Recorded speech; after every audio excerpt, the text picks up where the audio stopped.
waiting for this vehicle for so long, and it is the dawn of a new era for the GX.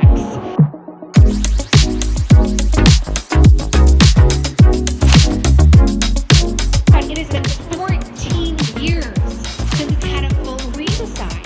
So we took some time, but you know what? We did it really right. I can tell the thing looks mean under the cover already. I can't wait to see the car. So with that, thanks for having me, and great evening tonight. This evening is long in the making. The current GX has been around a lot longer than most Lexus products, a lot longer than most products in general. Ladies and gentlemen, 2024 GX 550.